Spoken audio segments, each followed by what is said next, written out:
மாமே கிரவுண்ட் மொத்தம் ஆளுங்க இருக்கலாம், ஆனா ஆடியன்ஸ் எல்லாரும் ஒருத்தரை மட்டும் தான் பாப்பாங்க. கேள்விப்பட்டிருக்கியா?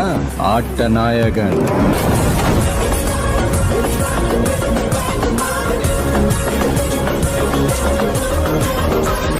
அலையே வருது. நரிங்க நெருங்க இறங்க